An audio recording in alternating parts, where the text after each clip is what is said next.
En las frías calles de Ámsterdam del siglo XVII, donde los vientos del Atlántico susurraban secretos que la humanidad no estaba preparada para escuchar, un joven de mirada penetrante se inclinaba sobre manuscritos que habrían de cambiar el mundo para siempre.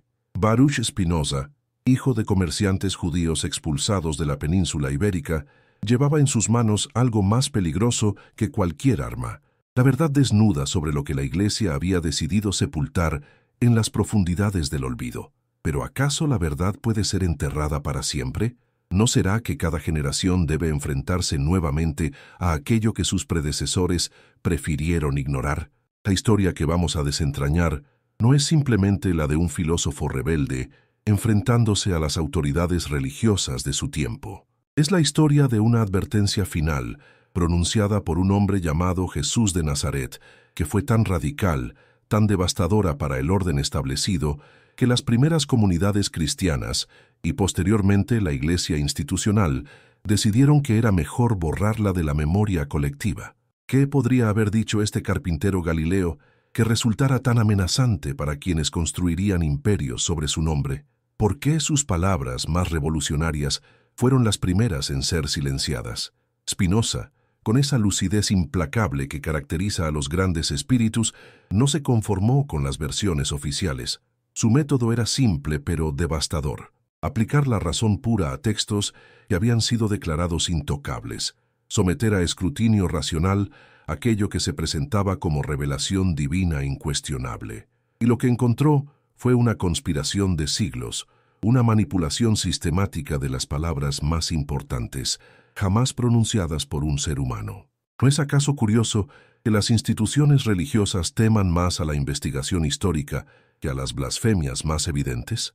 Los documentos estaban ahí, dispersos entre códices olvidados y testimonios marginales que habían sobrevivido a la Gran Purga. Textos apócrifos, evangelios excluidos del canon oficial, fragmentos de tradiciones orales que se habían mantenido vivas en comunidades consideradas heréticas. En todos ellos aparecía el mismo patrón: referencias a unas palabras finales de Jesús, pronunciadas no desde la cruz, no en el momento de la agonía física, sino en un contexto mucho más inquietante.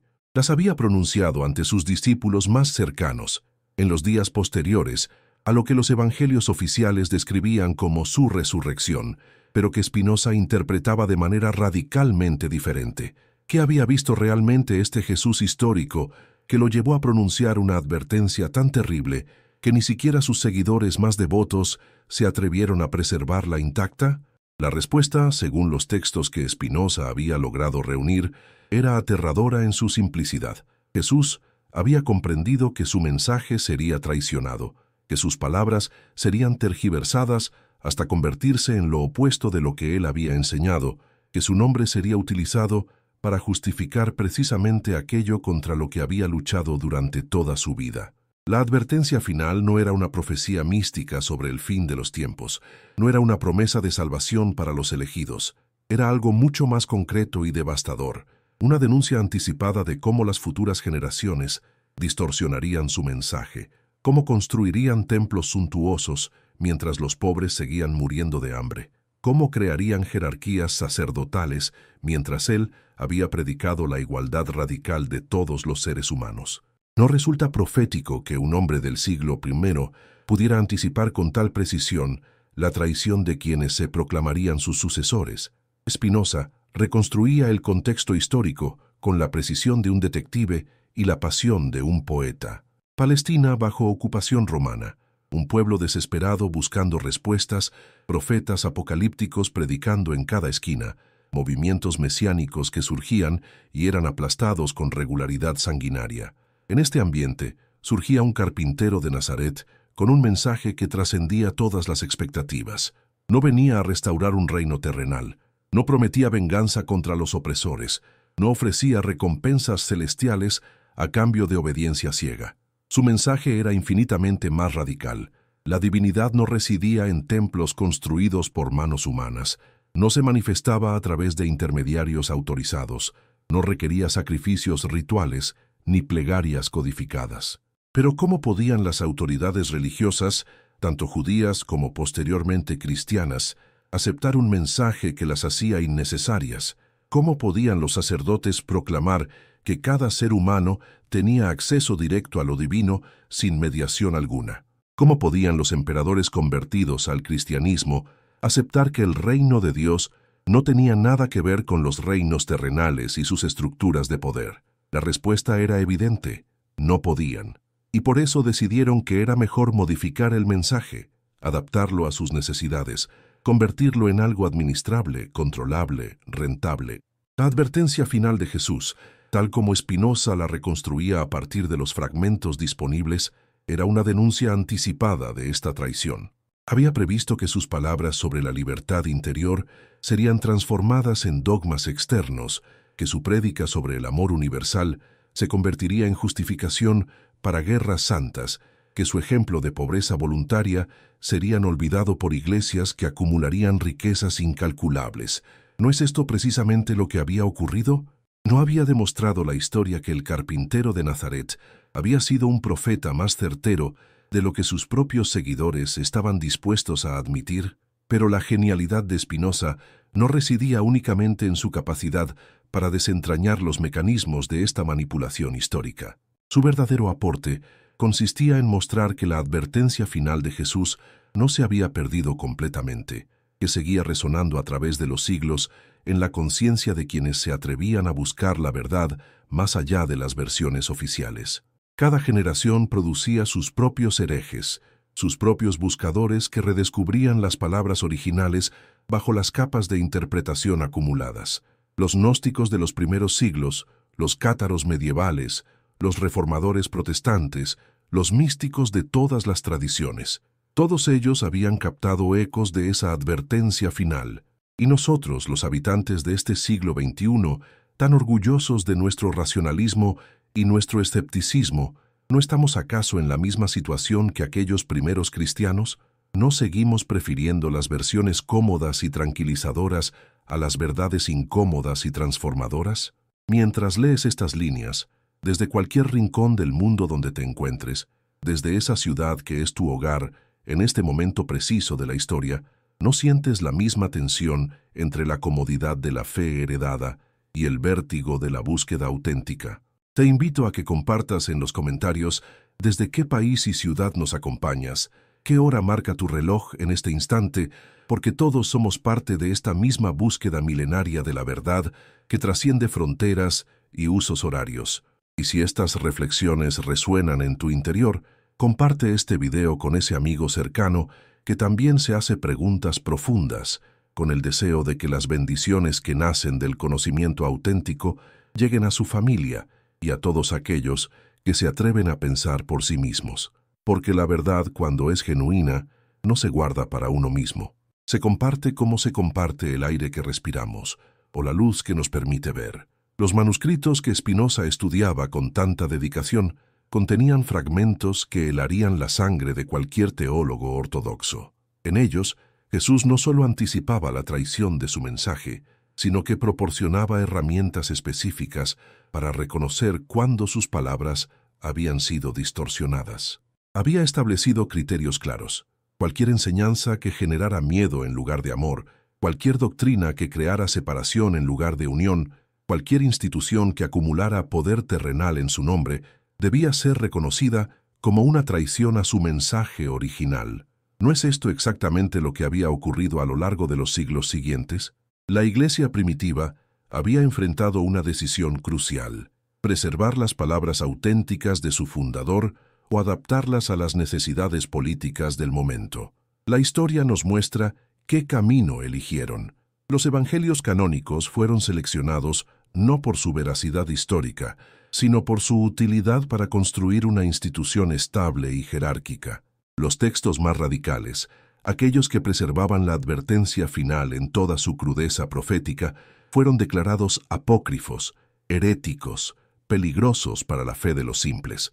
Pero ¿quiénes eran realmente los simples? ¿Aquellos que creían lo que se les decía sin cuestionamiento alguno, o aquellos que se atrevían a buscar la verdad detrás de las versiones oficiales?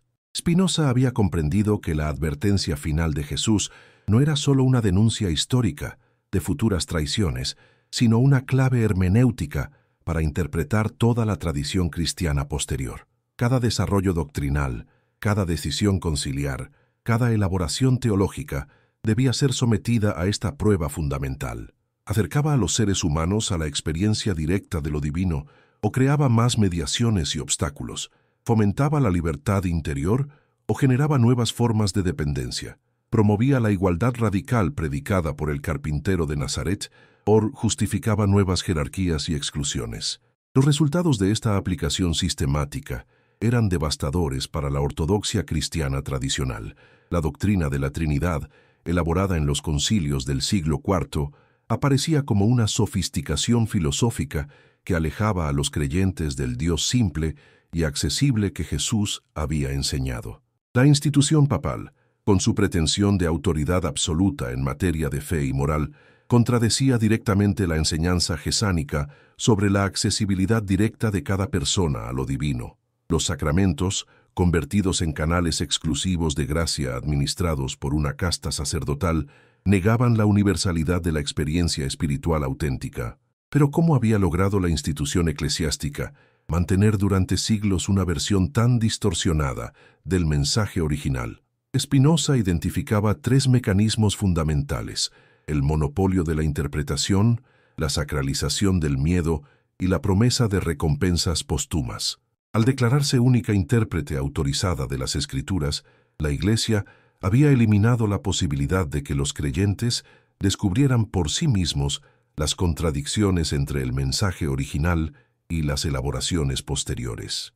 Al presentar la duda y el cuestionamiento como pecados que ponían en peligro la salvación eterna, había creado un mecanismo de autocensura que protegía la versión oficial de cualquier escrutinio serio.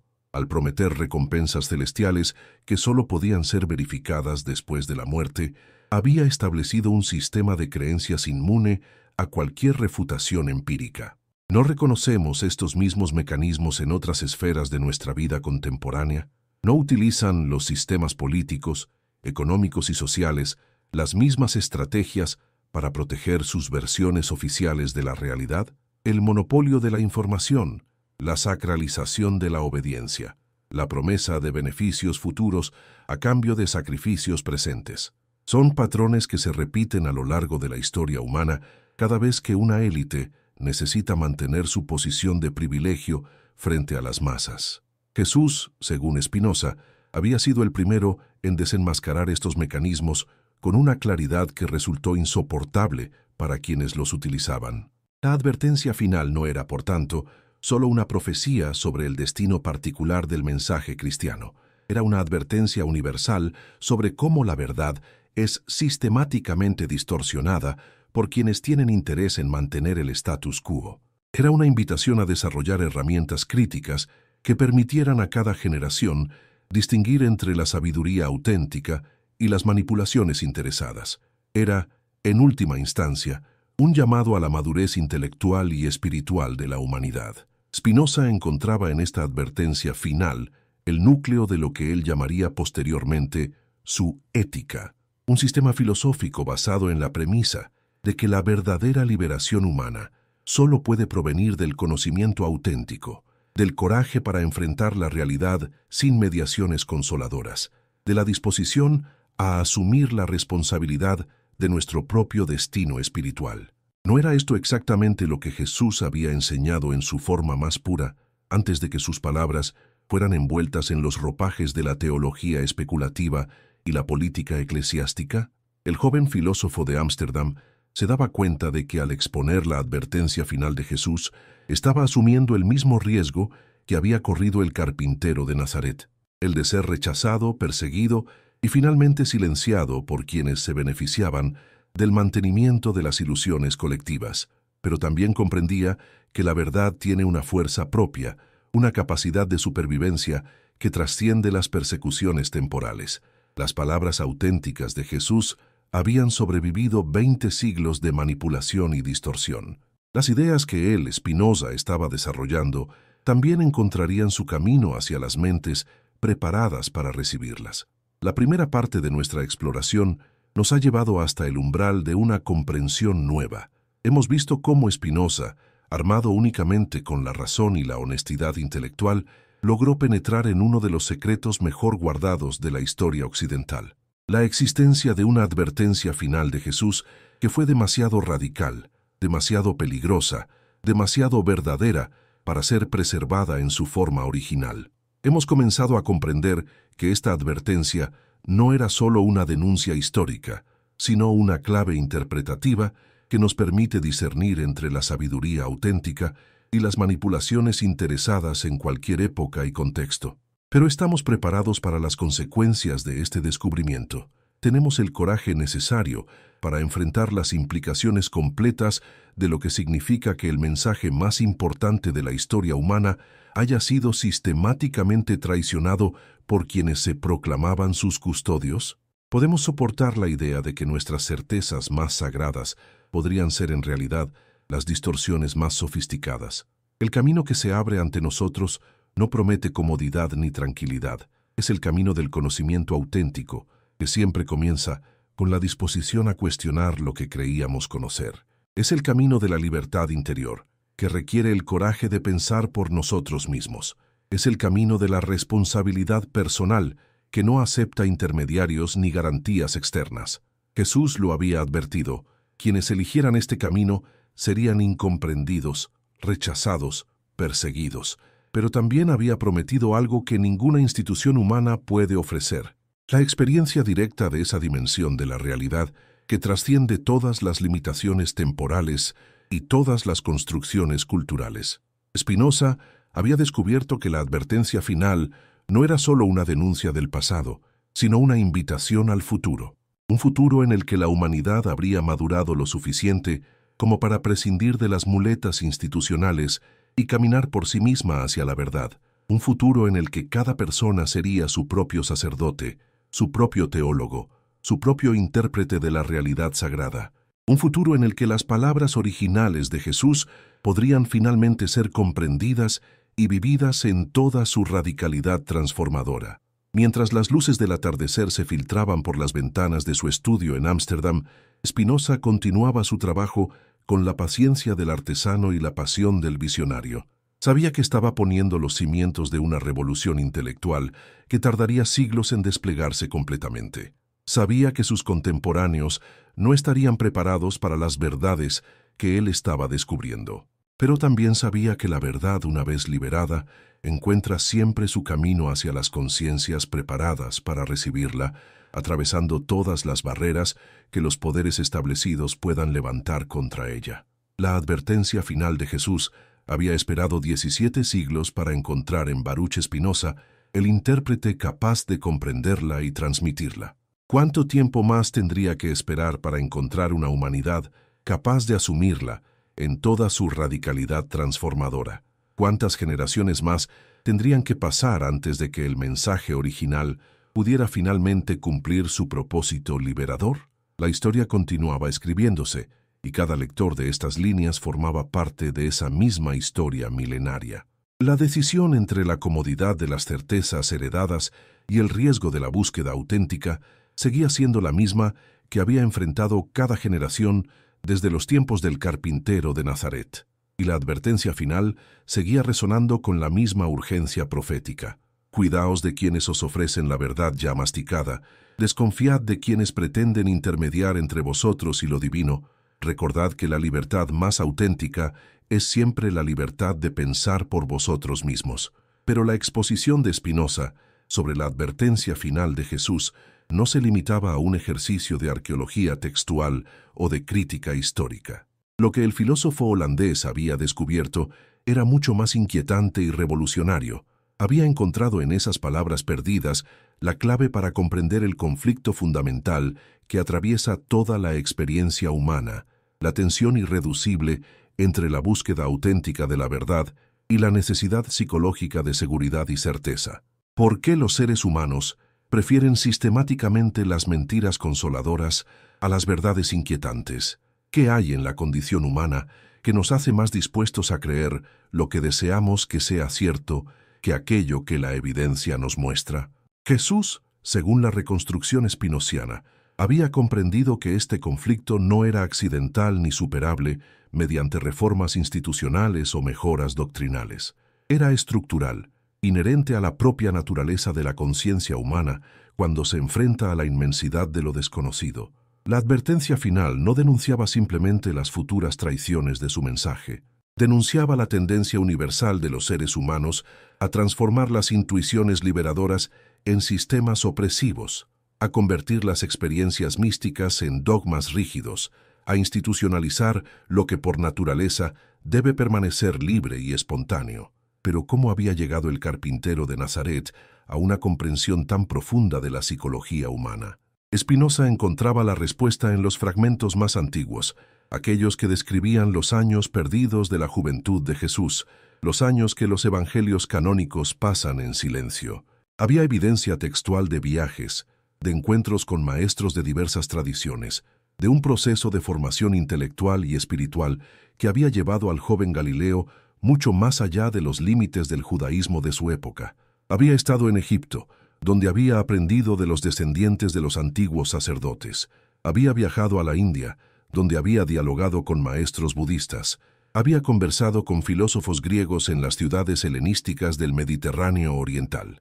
Esta formación multicultural había producido en Jesús una perspectiva única.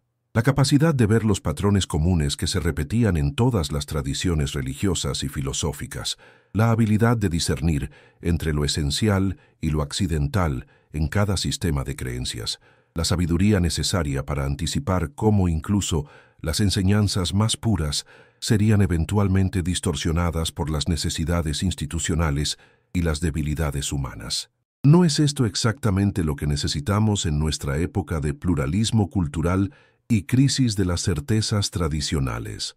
La capacidad de ver más allá de las formas específicas hacia los contenidos universales.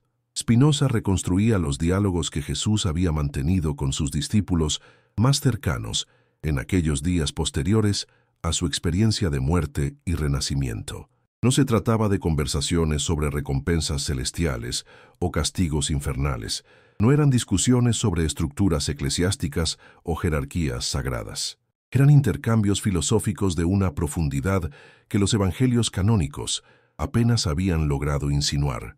Conversaciones sobre la naturaleza de la conciencia, sobre la relación entre lo individual y lo universal, sobre las condiciones necesarias para el desarrollo de la libertad auténtica. En esos diálogos, Jesús había expuesto su comprensión de lo que él llamaba el gran engaño. La tendencia humana a buscar en las autoridades externas lo que solo puede ser encontrado en la profundidad de la propia conciencia. Había explicado a sus discípulos que esta tendencia no era una debilidad moral que pudiera ser superada mediante la educación o la disciplina espiritual. Era una característica estructural de la psique humana que requería una comprensión compasiva y una vigilancia constante. ¿No seguimos enfrentándonos hoy al mismo desafío cada vez que preferimos seguir a un gurú carismático en lugar de desarrollar nuestro propio discernimiento, cada vez que adoptamos una ideología totalizadora en lugar de mantener la humildad intelectual que reconoce los límites de nuestro conocimiento? La advertencia final adquiría así una dimensión mucho más compleja y matizada. No era simplemente una denuncia de futuras traiciones institucionales, era una invitación a comprender la dinámica profunda que hace inevitables esas traiciones. Jesús había previsto que sus discípulos, enfrentados al desafío de transmitir una experiencia que por naturaleza trasciende toda formulación conceptual, se verían tentados a codificarla en doctrinas manejables, a institucionalizarla en estructuras controlables, a convertirla en un sistema de creencias que proporcionara seguridad psicológica a cambio de libertad auténtica. Pero ¿cómo podía prevenirse este proceso aparentemente inevitable? La respuesta de Jesús, tal como Spinoza la reconstruía a partir de los fragmentos disponibles, era de una elegancia y una radicalidad que quitaban el aliento.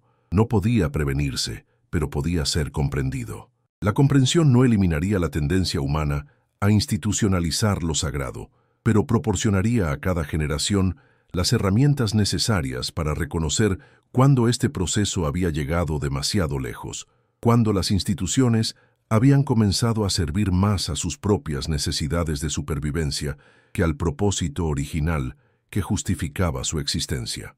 Este era el núcleo de la advertencia final. Cada generación tendría que redescubrir por sí misma la diferencia entre la religión auténtica y sus imitaciones institucionales, entre la búsqueda genuina de la verdad y la adopción cómoda de respuestas prefabricadas, entre la experiencia directa de lo sagrado y su representación conceptual. No habría autoridad externa capaz de hacer esta distinción por otros. Cada persona tendría que desarrollar su propia capacidad de discernimiento, su propia sensibilidad para distinguir entre lo auténtico y lo artificial. Spinoza encontraba en esta enseñanza la semilla de lo que sería su propio proyecto filosófico. Su ética no era un sistema moral en el sentido tradicional, un conjunto de reglas de conducta derivadas de principios metafísicos abstractos.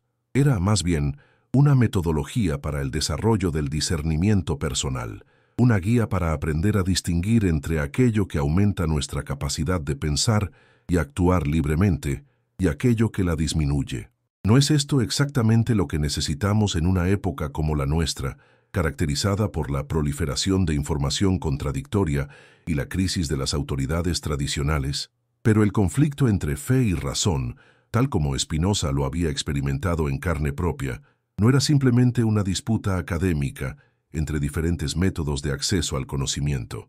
Era una lucha existencial entre dos formas fundamentalmente diferentes de relacionarse con la incertidumbre que caracteriza la condición humana. La fe, en su forma institucionalizada, ofrecía certeza a cambio de sumisión. La razón, en su forma auténtica, ofrecía libertad a cambio de la disposición a vivir con preguntas abiertas. ¿Cuántos seres humanos tienen realmente el coraje necesario para elegir la libertad cuando el precio es la renuncia a las certezas consoladoras? El ejemplo de Jesús, tal como Spinoza lo interpretaba, demostraba que esta elección no era solo posible, sino necesaria para cualquier desarrollo auténtico de la conciencia humana. El carpintero de Nazaret había renunciado a todas las certezas que su cultura le ofrecía, las certezas religiosas del judaísmo de su época, las certezas políticas del nacionalismo judío, las certezas sociales de la estructura familiar y profesional tradicional. A cambio, había desarrollado una forma de conciencia capaz de acceder directamente a la dimensión de la realidad que trasciende todas las construcciones culturales particulares. Pero ¿qué significaba concretamente este acceso directo a lo sagrado? Spinoza rechazaba tanto las interpretaciones sobrenaturales de los teólogos ortodoxos como las reducciones naturalistas de los materialistas de su época. Para él, la experiencia que Jesús había alcanzado y enseñado era perfectamente natural, pero también radicalmente transformadora. Era la experiencia de la conciencia, que se reconoce a sí misma como parte integral de la totalidad de lo real, que comprende su conexión esencial con todo lo que existe, que trasciende la ilusión de separatividad que genera tanto el sufrimiento individual como los conflictos colectivos. Esta experiencia no requería mediaciones institucionales porque era inherente a la propia estructura de la conciencia humana desarrollada. No dependía de revelaciones externas porque emergía del despliegue pleno del potencial racional que caracteriza a nuestra especie. No necesitaba garantías sobrenaturales porque su validez se verificaba en la transformación concreta que producía en la vida de quienes la alcanzaban. Mayor libertad interior, mayor capacidad de amar, mayor lucidez para discernir entre lo esencial y lo accidental en cualquier situación.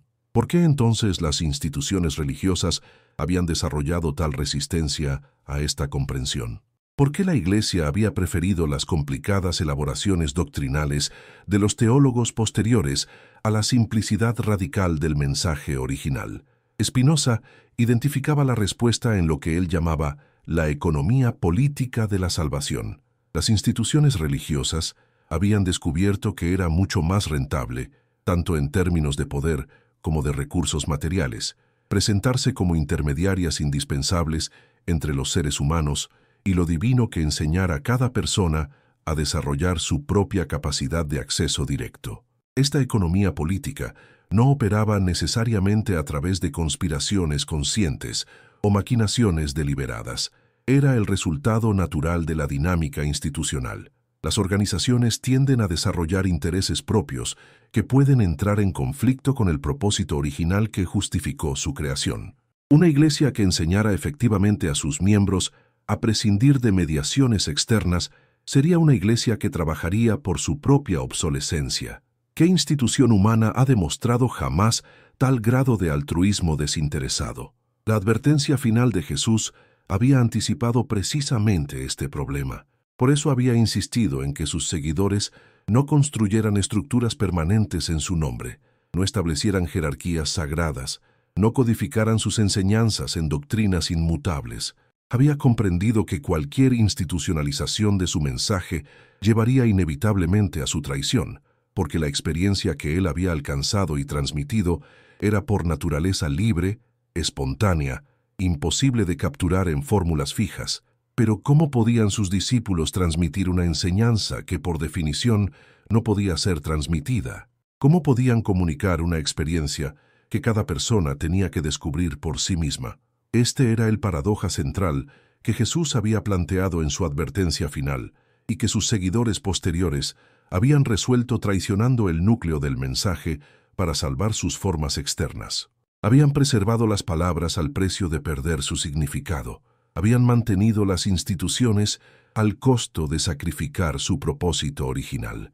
Spinoza comprendía que este mismo dilema se repetía en cada generación y en cada tradición espiritual auténtica. Los maestros genuinos siempre enfrentaban la misma disyuntiva: o mantenían la pureza de su enseñanza, sabiendo que moriría con ellos, o aceptaban las distorsiones necesarias para asegurar su supervivencia institucional.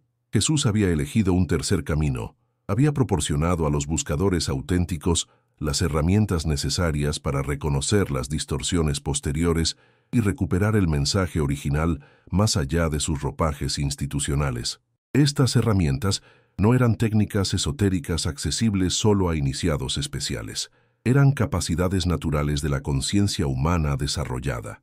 La intuición directa que trasciende el pensamiento discursivo, el discernimiento ético, que distingue espontáneamente entre lo que libera y lo que esclaviza, la comprensión sintética que percibe la unidad subyacente más allá de las diferencias superficiales.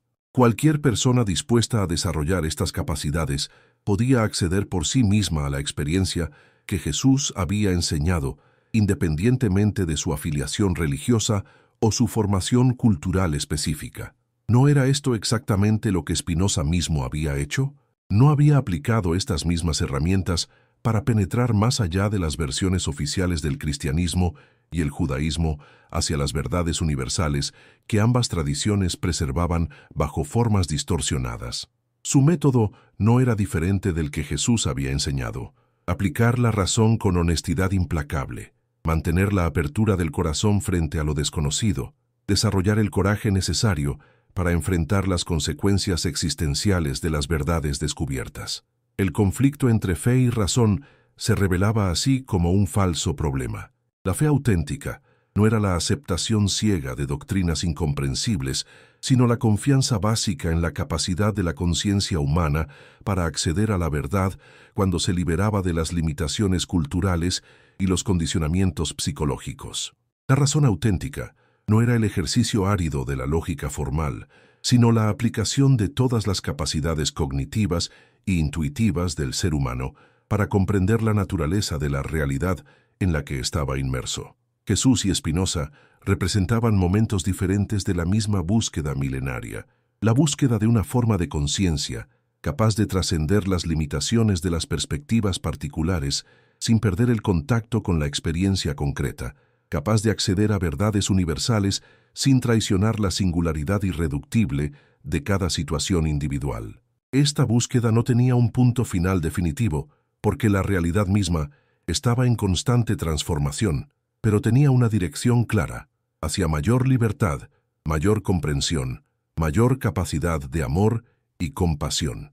La advertencia final adquiría así su significado más profundo. No era una denuncia pesimista de la inevitable corrupción de toda verdad espiritual, sino una invitación optimista a participar en el proceso evolutivo por el cual la conciencia humana se libera gradualmente de sus limitaciones autoimpuestas. Cada generación tenía la oportunidad de llevar este proceso un paso más adelante, de desarrollar nuevas formas de comprender y vivir las verdades perennes, de crear instituciones más transparentes y metodologías más efectivas para la transmisión de la sabiduría auténtica. No estamos nosotros, habitantes del siglo XXI, en una posición privilegiada para asumir esta responsabilidad. No disponemos de recursos intelectuales, tecnológicos y culturales que las generaciones anteriores no pudieron ni imaginar.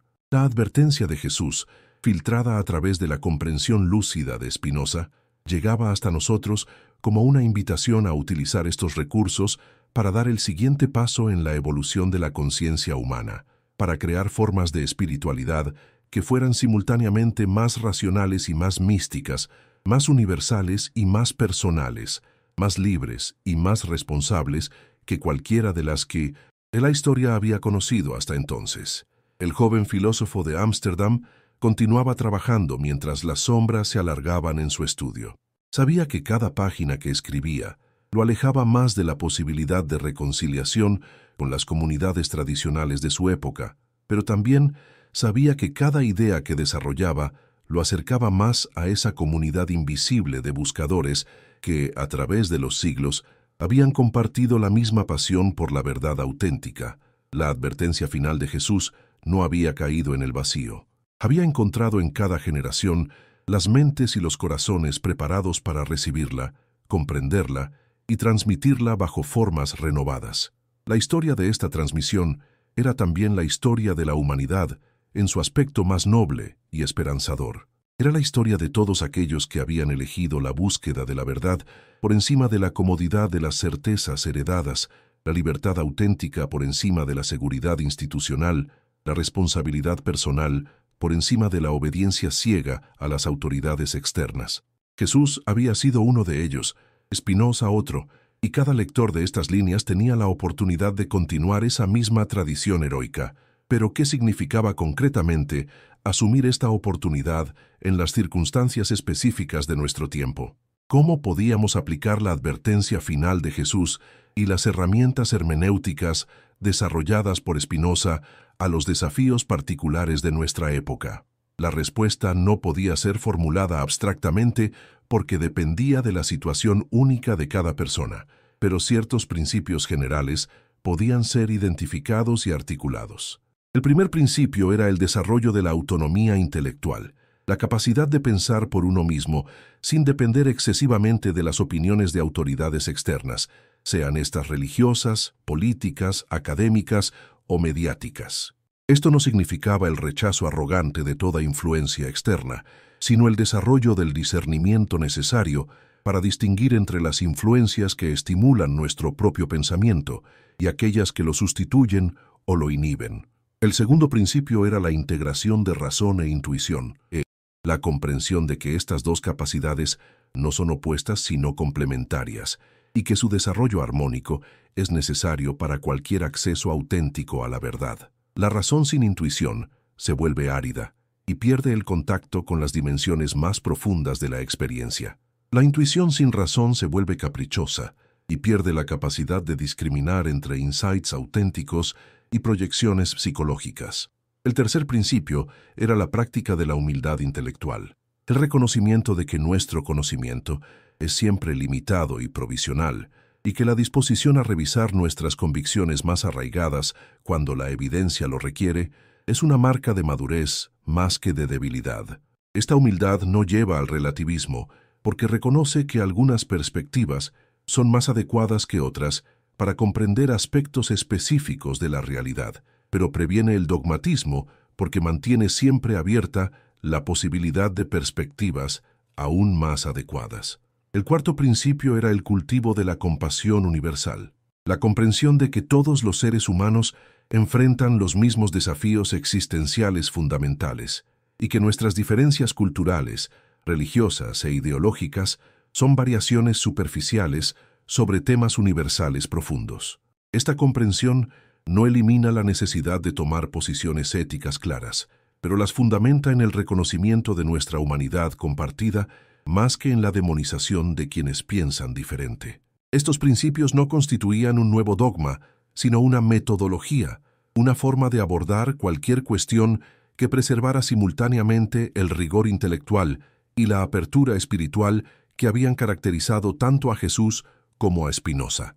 Su aplicación concreta dependía de la creatividad y la sensibilidad de cada persona, pero su validez podía ser verificada en los frutos que producía. Mayor libertad interior, mayor claridad de comprensión, mayor capacidad de amar y servir, mayor contribución al bienestar común de la humanidad. La advertencia final se revelaba así como algo mucho más que una denuncia histórica de traiciones pasadas.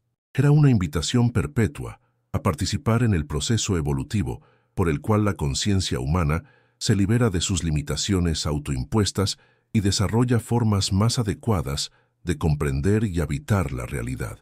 Cada generación enfrentaba esta invitación bajo circunstancias específicas y con recursos particulares, pero la esencia del desafío permanecía constante.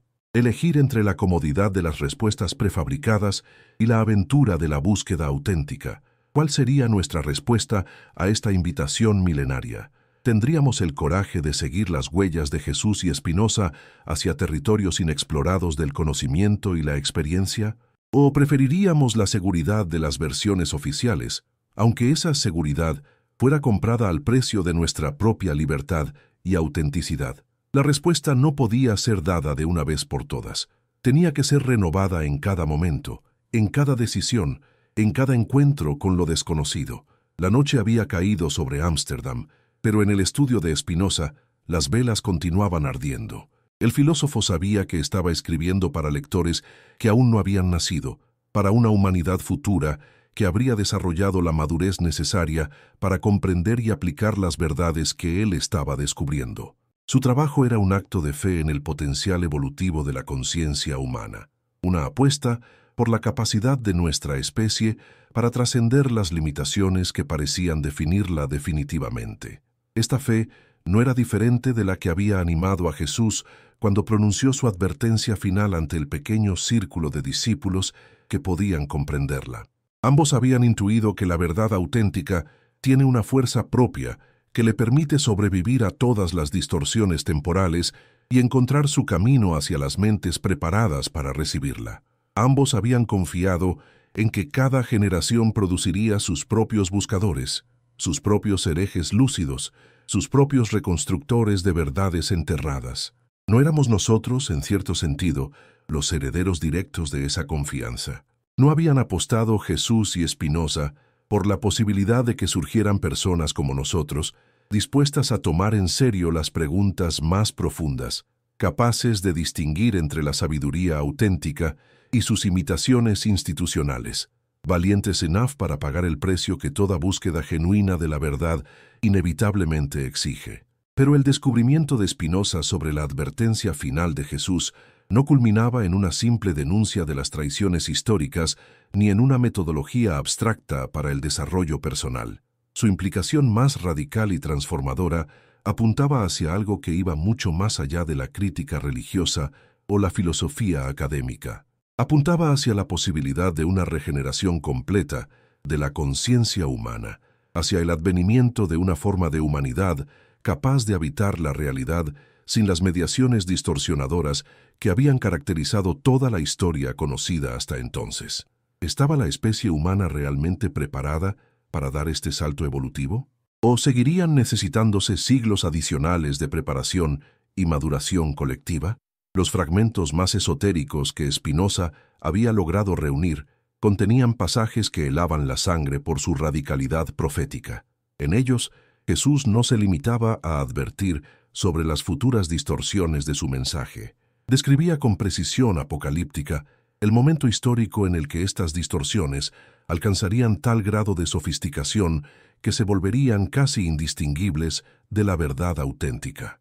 Había previsto una época en la que las instituciones religiosas desarrollarían técnicas de manipulación psicológica tan refinadas que incluso los buscadores más sinceros tendrían dificultades para distinguir entre la experiencia espiritual genuina y sus simulacros artificiales. ¿No era esta precisamente la situación de nuestro tiempo?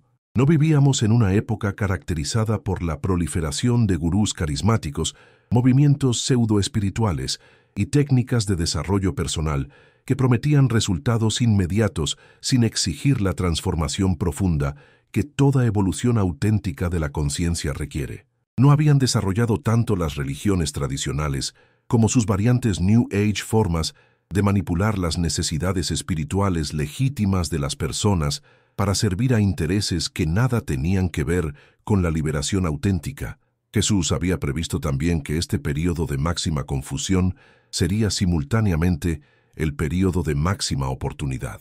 Cuando las distorsiones alcanzaran su punto de saturación, cuando las contradicciones internas de los sistemas manipulativos se volvieran evidentes incluso para observadores casuales, cuando el hambre espiritual auténtica ya no pudiera ser satisfecha por los sucedáneos institucionales, entonces surgiría naturalmente una nueva forma de búsqueda caracterizada por su radicalidad, su independencia y su efectividad transformadora.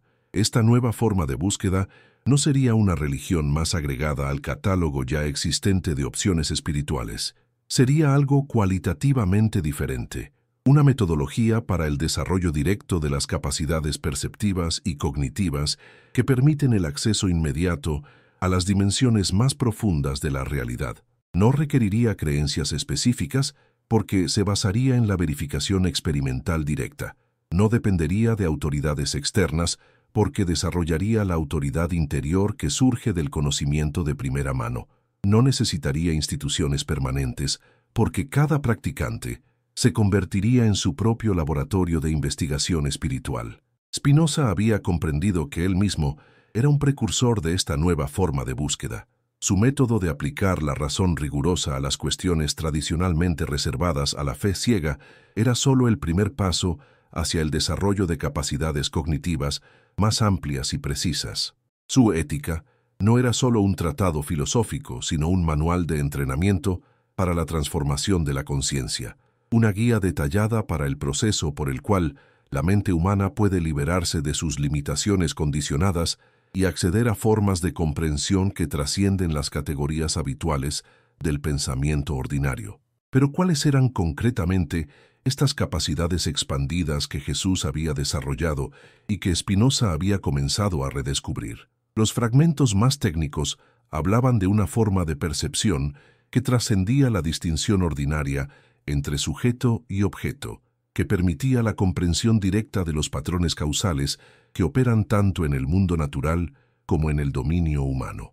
Describían una forma de cognición que integraba simultáneamente todas las dimensiones de la experiencia, sensorial, emocional, intelectual, intuitiva, en síntesis coherentes que proporcionaban acceso inmediato a las estructuras profundas de cualquier situación o problema. Esta no era una descripción de facultades sobrenaturales, accesibles solo a individuos excepcionales, sino de capacidades naturales de la conciencia humana que normalmente permanecen latentes debido a los condicionamientos culturales y las limitaciones autoimpuestas del pensamiento ordinario. Jesús las había desarrollado a través de años de entrenamiento intensivo en múltiples tradiciones espirituales. Spinoza las había comenzado a redescubrir a través de su metodología de análisis racional riguroso. Cada uno de nosotros podía acceder a ellas mediante la aplicación paciente de los métodos apropiados. ¿Cuáles eran estos métodos? La advertencia final contenía descripciones específicas de prácticas que combinaban elementos de lo que posteriormente sería llamado meditación, investigación filosófica y experimentación científica. No se trataba de técnicas mecánicas que pudieran ser aplicadas automáticamente, sino de principios metodológicos que cada persona tenía que adaptar a sus circunstancias particulares y desarrollar a través de su propia experiencia directa. El primer principio metodológico era lo que Jesús llamaba la vigilancia de la conciencia, el desarrollo de la capacidad de observar los propios procesos mentales y emocionales con la misma precisión y objetividad que un científico observa los fenómenos naturales. Esto requería aprender a distinguir entre los diferentes niveles de actividad mental, reconocer los patrones condicionados que operan de manera automática, identificar las influencias externas que moldean nuestras percepciones y reacciones. El segundo principio era la integración de las facultades, el desarrollo armónico de todas las capacidades cognitivas y perceptivas sin privilegiar exclusivamente ninguna de ellas. Esto significaba aprender a utilizar la razón sin suprimir la intuición, desarrollar la sensibilidad emocional sin perder la claridad intelectual, mantener el contacto con la experiencia sensorial concreta sin limitar la capacidad de abstracción conceptual. El tercer principio era la trascendencia de las perspectivas limitadas, el desarrollo de la capacidad de adoptar múltiples puntos de vista sobre cualquier cuestión sin identificarse exclusivamente con ninguno de ellos. Esto no llevaba al relativismo, porque mantenía la capacidad de distinguir entre perspectivas más adecuadas y menos adecuadas para comprender aspectos específicos de la realidad, pero prevenía el dogmatismo porque impedía la cristalización en posiciones fijas. El cuarto principio era la realización de la unidad subyacente, el desarrollo de la percepción directa de la interconexión fundamental que vincula todos los aspectos de la realidad. Esto no era una creencia metafísica, sino una capacidad perceptiva que emergía naturalmente cuando los tres principios anteriores habían sido suficientemente desarrollados. Permitía la comprensión inmediata de las implicaciones sistémicas de cualquier acción o decisión, facilitaba la resolución creativa de conflictos aparentemente irreconciliables, generaba espontáneamente las respuestas más apropiadas a cada situación específica. La aplicación sistemática de estos principios producía lo que Jesús había llamado la conciencia liberada, una forma de awareness que no dependía de creencias, no requería autoridades externas, no necesitaba instituciones de apoyo, pero que era simultáneamente más racional que cualquier racionalismo convencional y más mística que cualquier misticismo tradicional. Esta era la meta hacia la cual apuntaba la advertencia final. No la preservación de un mensaje religioso particular, sino el desarrollo de una forma de conciencia, capaz de acceder directamente a las verdades que todos los mensajes religiosos auténticos intentan comunicar de manera indirecta. Pero era realmente posible para seres humanos ordinarios, inmersos en las complejidades y las presiones de la vida contemporánea, desarrollar este tipo de capacidades? ¿O se trataba de ideales utópicos accesibles únicamente a individuos excepcionales, dispuestos a renunciar a todas las responsabilidades mundanas? Spinoza había demostrado que la respuesta era definitivamente positiva. Su propia vida había sido la de un hombre aparentemente ordinario, artesano, comerciante, intelectual independiente, que había logrado desarrollar una forma de conciencia tan lúcida y penetrante que sus insights continuaban inspirando y desafiando a los pensadores más sofisticados 4 siglos después de su muerte. La clave estaba en comprender que el desarrollo de la conciencia liberada no requería la renuncia al mundo, sino la transformación de la manera de habitar el mundo. No exigía el retiro a monasterios o ashrams, sino la conversión de la vida cotidiana en un laboratorio de investigación espiritual.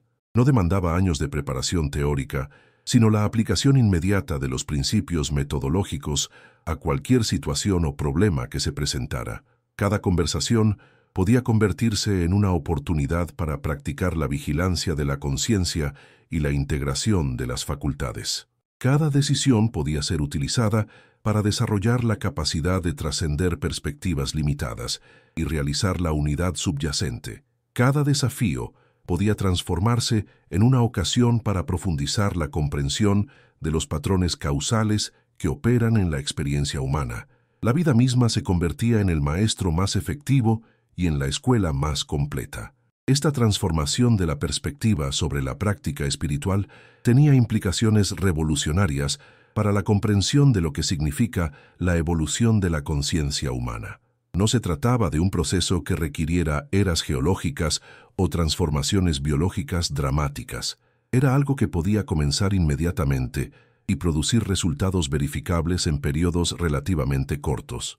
Cada persona que desarrollara, aunque fuera parcialmente, las capacidades descritas por Jesús, se convertía automáticamente en un catalizador para el desarrollo de las mismas capacidades en otros.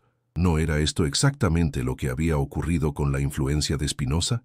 A pesar de la persecución y el rechazo que había enfrentado durante su vida, a pesar de la censura y la distorsión que sus ideas habían sufrido después de su muerte, la claridad de su visión había continuado irradiándose a través de los siglos, inspirando a generaciones de pensadores independientes, proporcionando herramientas conceptuales para la liberación de las ortodoxias opresivas.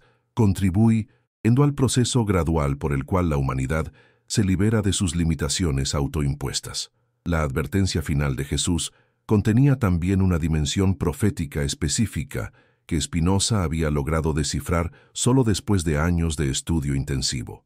No se refería únicamente a las distorsiones generales que todo mensaje espiritual auténtico sufre al ser institucionalizado, sino a un periodo histórico particular en el que estas distorsiones alcanzarían tal grado de sofisticación que generarían una crisis total de credibilidad en todas las formas tradicionales de autoridad religiosa y espiritual. ¿No era este precisamente el periodo que estábamos viviendo?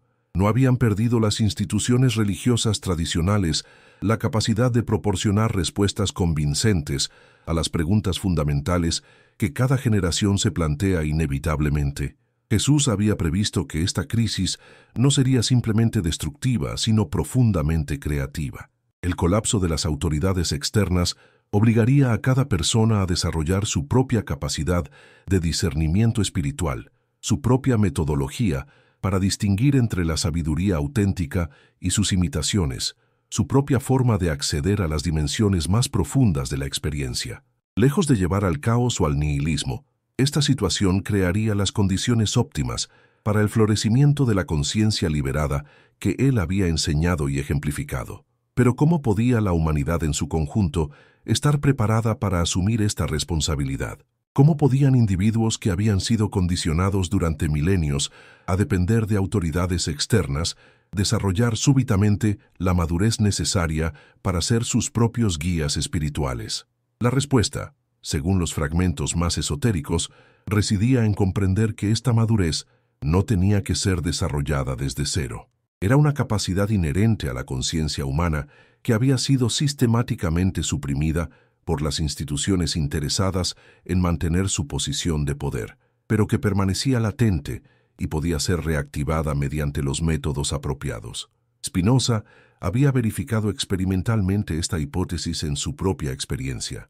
Su método de aplicar la razón rigurosa a las cuestiones tradicionalmente reservadas a la fe no había sido el resultado de una formación académica excepcional o de facultades intelectuales sobrehumanas.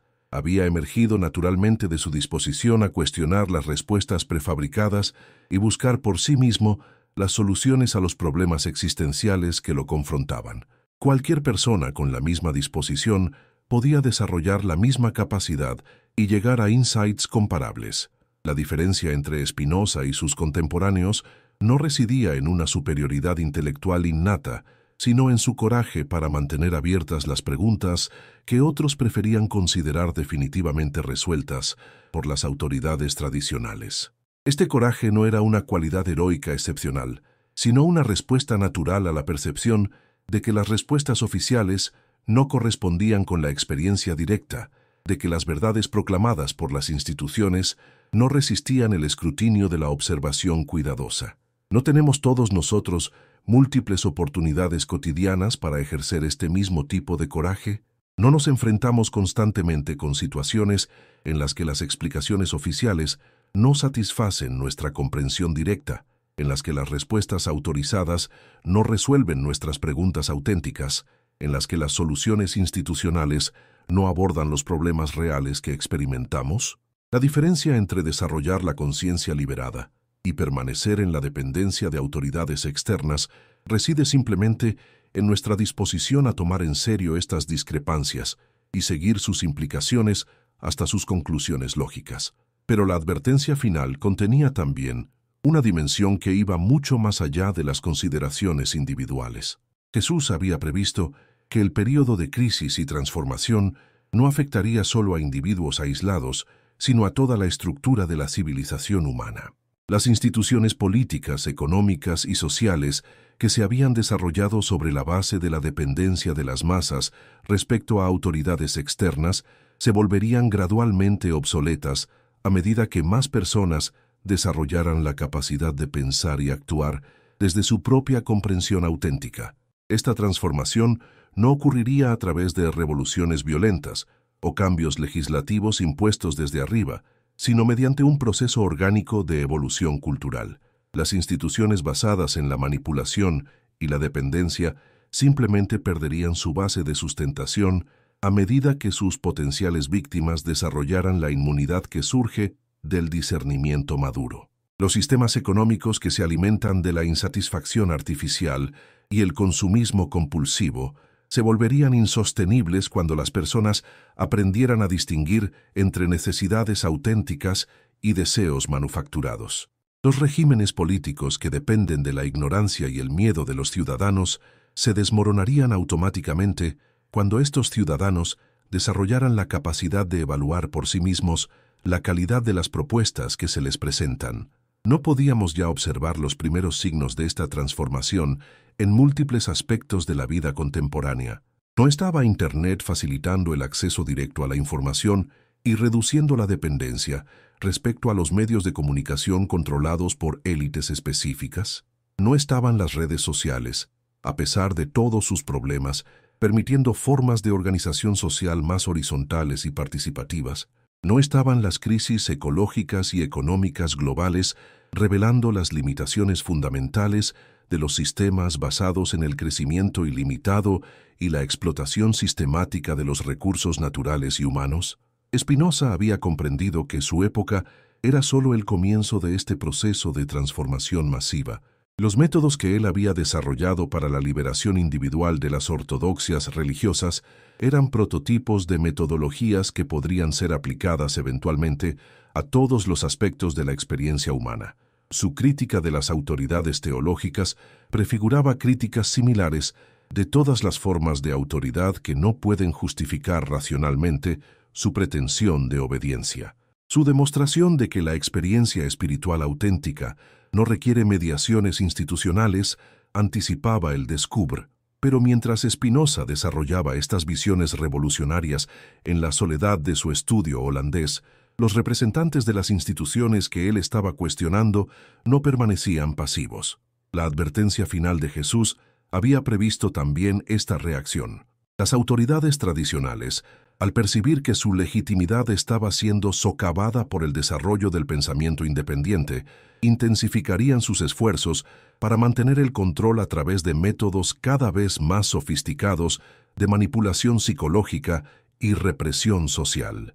¿No era esto exactamente lo que estaba ocurriendo en la época de Spinoza, cuando la Inquisición desarrollaba técnicas de tortura psicológica refinada y los estados absolutistas perfeccionaban sus sistemas de vigilancia y control? El filósofo holandés había experimentado personalmente la fuerza de esta reacción cuando la comunidad judía de Ámsterdam lo excomulgó por sus ideas consideradas heréticas. Pero lejos de intimidarlo, esta experiencia le había proporcionado una comprensión más profunda de los mecanismos por los cuales las instituciones protegen su posición de privilegio. La excomunión no había sido impuesta por autoridades religiosas, convencidas de que Spinoza estaba propagando errores teológicos peligrosos. Había sido el resultado de presiones políticas ejercidas por autoridades cristianas que amenazaban con perseguir a toda la comunidad judía si no controlaba a sus miembros más problemáticos. ¿No revelaba esto la verdadera naturaleza de muchas controversias aparentemente religiosas? ¿No eran en realidad conflictos políticos en los que los argumentos teológicos servían como máscaras para ocultar intereses mucho más mundanos? Spinoza había comprendido que la resistencia a sus ideas no provenía de preocupaciones genuinas sobre la ortodoxia doctrinal, sino del reconocimiento instintivo de que estas ideas, si fueran ampliamente aceptadas, socavarían los fundamentos de todo el sistema de poder basado en la dependencia de las masas respecto a autoridades autoproclamadas. La advertencia final adquiría así una dimensión política explícita que la mayoría de los intérpretes posteriores habían preferido ignorar. Jesús no había sido crucificado por predicar la salvación eterna o el amor universal. Había sido eliminado porque su enseñanza sobre la accesibilidad directa de cada persona a lo divino representaba una amenaza existencial para todo el sistema de mediaciones institucionales que proporcionaba poder y riqueza tanto a las autoridades religiosas judías como a la administración colonial romana. ¿No se repetía el mismo patrón en cada época cuando aparecían maestros auténticos que enseñaban la liberación real en lugar de sus simulacros consoladores? ¿No habían sido Sócrates, Bruno, Galileo y tantos otros perseguidos no por sus errores, sino por sus verdades demasiado peligrosas para el orden establecido. ¿No continuaba ocurriendo lo mismo en nuestro tiempo con todos aquellos que se atrevían a cuestionar las versiones oficiales de la realidad en cualquier dominio importante? Spinoza había desarrollado una comprensión sistemática de este fenómeno que él llamaba la economía política de la verdad. Las sociedades humanas, había observado, tienen una relación ambivalente con el conocimiento auténtico. Lo necesitan para funcionar efectivamente, pero al mismo tiempo lo temen porque puede revelar las contradicciones y las injusticias sobre las cuales están construidas. Esta ambivalencia se resuelve mediante un compromiso tácito.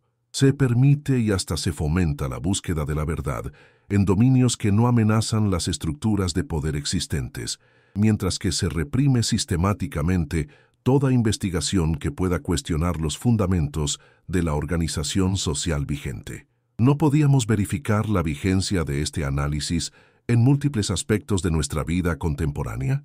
No se invertían recursos enormes en investigaciones científicas que pueden generar beneficios económicos o ventajas militares, mientras que se marginaban las investigaciones que podrían revelar los costos humanos y ecológicos de los sistemas de producción dominantes.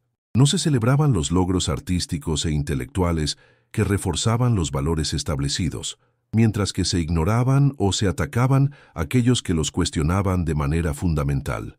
La genialidad de la advertencia final residía en su capacidad para proporcionar herramientas conceptuales que permitían navegar esta tensión sin caer en el cinismo paralizante o en la ingenuidad destructiva. Jesús había enseñado a sus discípulos a ser prudentes como serpientes e inocentes como palomas.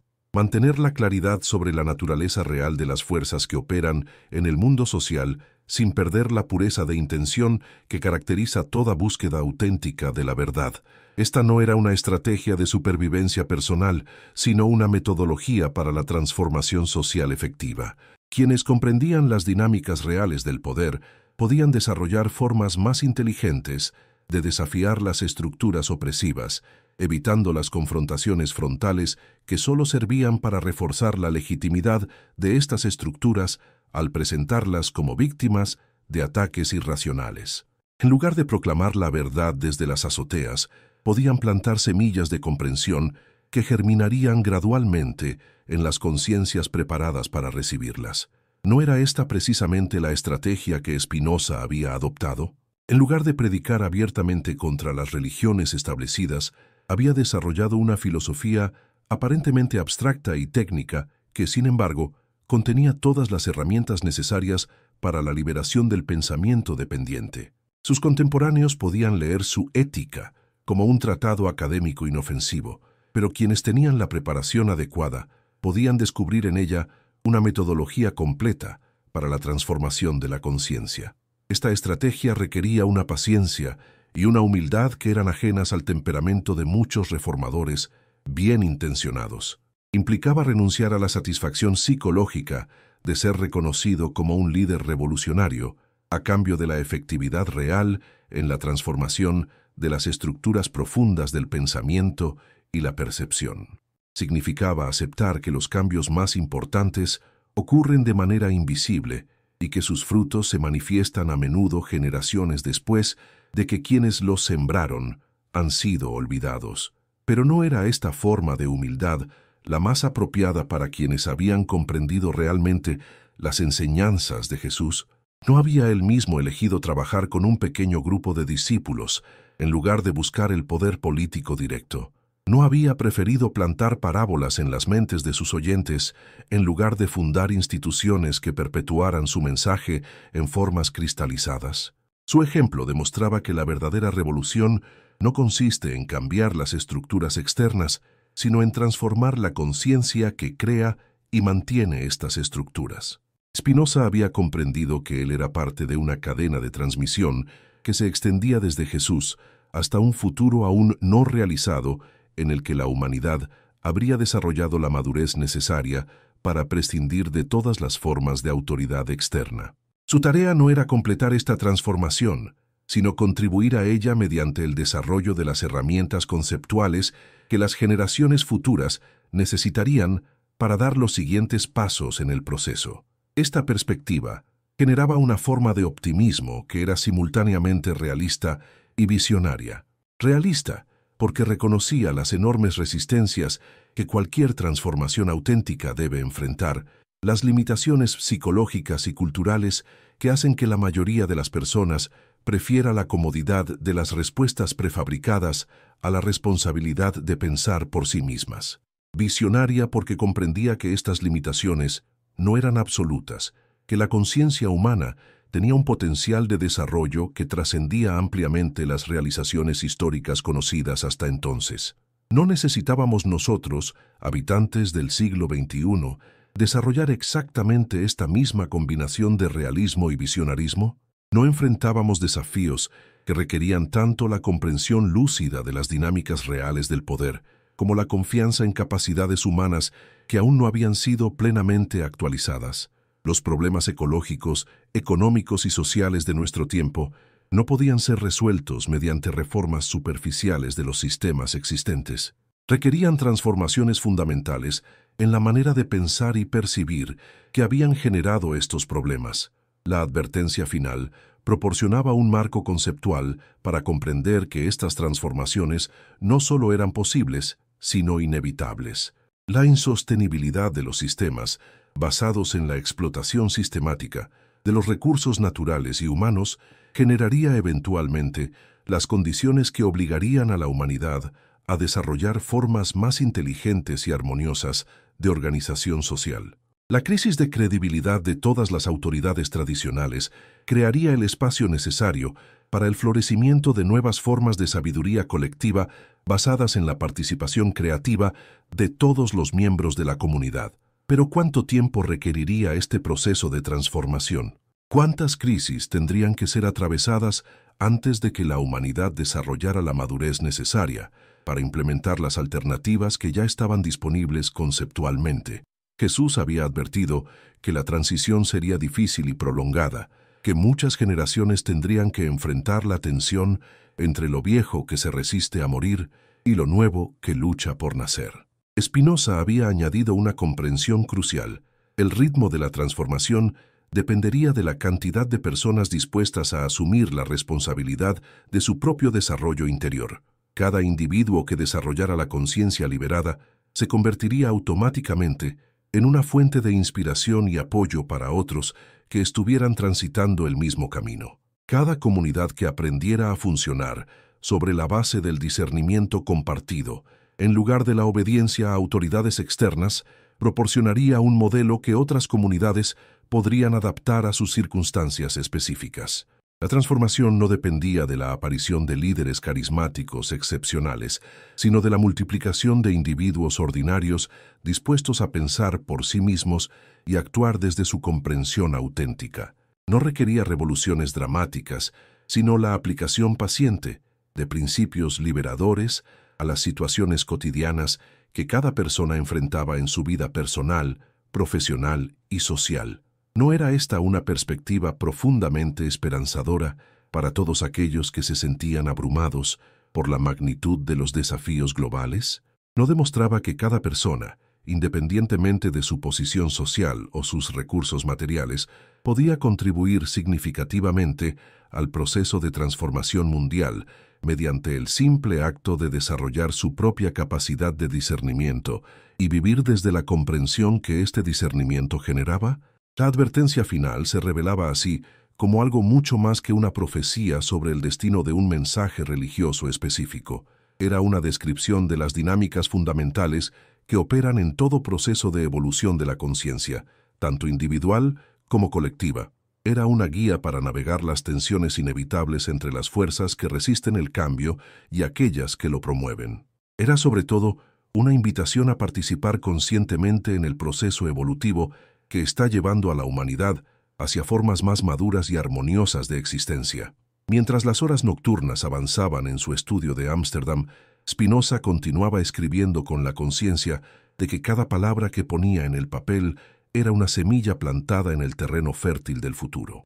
Sabía que muchas de estas semillas no germinarían inmediatamente, que algunas permanecerían latentes durante décadas o siglos antes de encontrar las condiciones apropiadas para su desarrollo.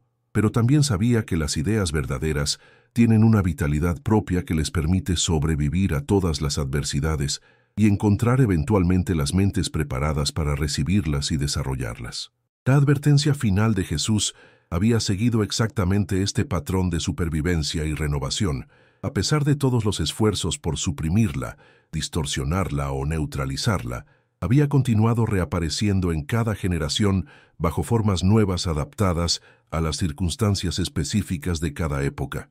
Los gnósticos de los primeros siglos, los místicos medievales, los reformadores protestantes, los filósofos de la Ilustración, todos habían redescubierto aspectos de esa advertencia original y la habían traducido al lenguaje conceptual de su tiempo. ¿No éramos nosotros parte de esa misma tradición de redescubrimiento y renovación?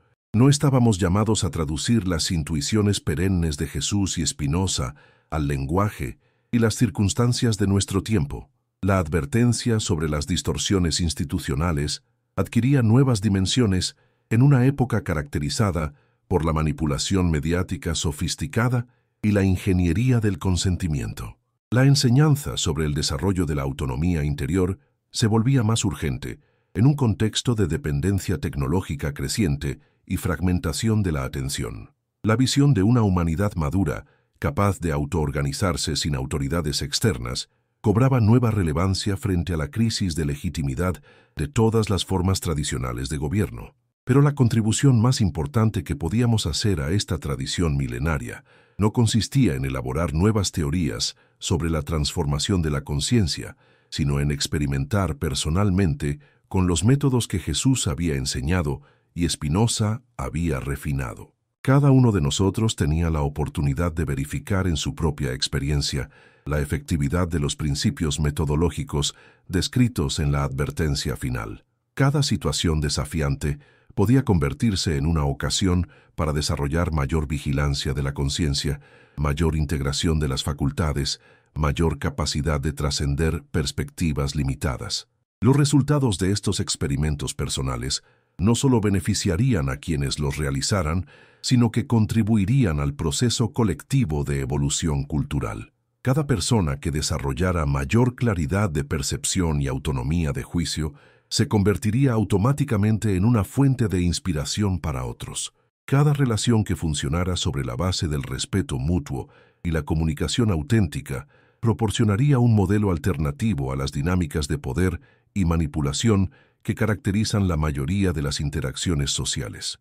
Cada comunidad que aprendiera a tomar decisiones mediante el discernimiento compartido en lugar de la imposición autoritaria demostraría la viabilidad práctica de formas más evolucionadas de organización colectiva. La advertencia final no era, por tanto, solo una denuncia de las traiciones pasadas o una profecía sobre transformaciones futuras. Era una invitación presente a participar activamente en el proceso de evolución de la conciencia humana. Era un llamado a asumir la responsabilidad de nuestro propio desarrollo interior y a contribuir, mediante este desarrollo, al bienestar de la totalidad de la cual formamos parte. ¿Cuál sería nuestra respuesta a esta invitación? ¿Tendríamos el coraje de seguir el ejemplo de Jesús y Spinoza hacia territorios inexplorados del conocimiento y la experiencia? ¿O preferiríamos la seguridad de las respuestas prefabricadas, aunque esa seguridad fuera comprada al precio de nuestra libertad y autenticidad más profundas?